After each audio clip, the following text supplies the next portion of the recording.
Madam Chairperson and ladies and gentlemen, it's never too late to protect the rights of the women of America.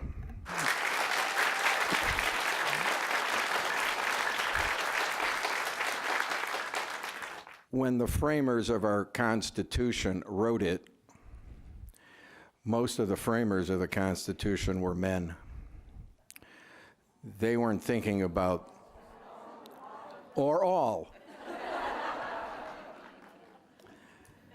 I was giving the benefit of the doubt to someone, maybe I wasn't sure. Let's say all, because everyone behind me seems to think it's all. And at that time, we had a different country than we do today, but it is true that the framers of the Constitution were interested in equality.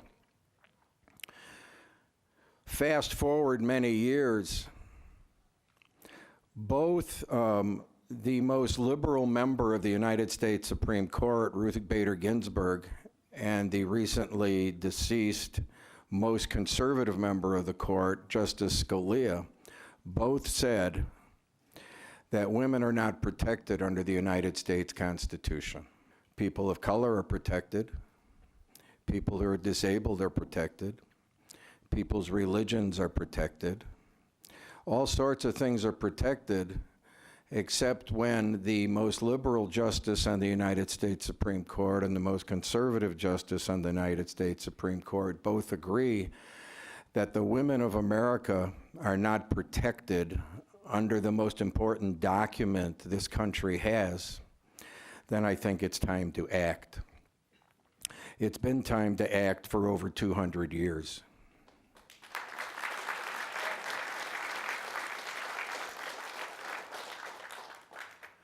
As we know, the Equal Rights Amendment requires that 38 states ratify before it can become part of our Constitution. To date, 36 states have ratified, most recently the state of Nevada, and the chief sponsor of that resolution is here with us today, Senator Pat Spearman.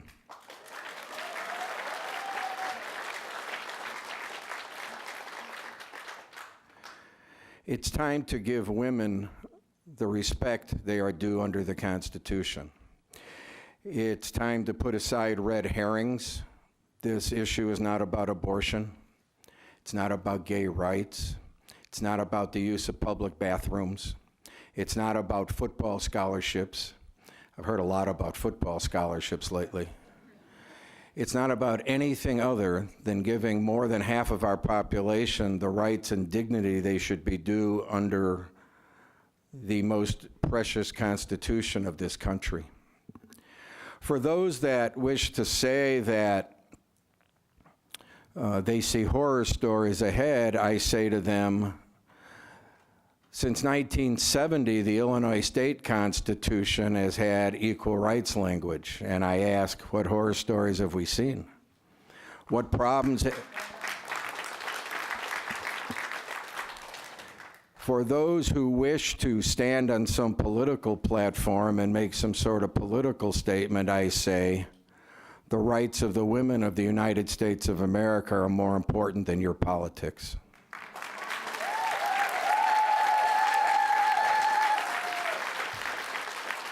I hope the members of this committee and later the members of the full body of the Illinois House of Representatives will put aside partisan politics, put aside identity politics, put aside all forms of politics, and simply do the right thing.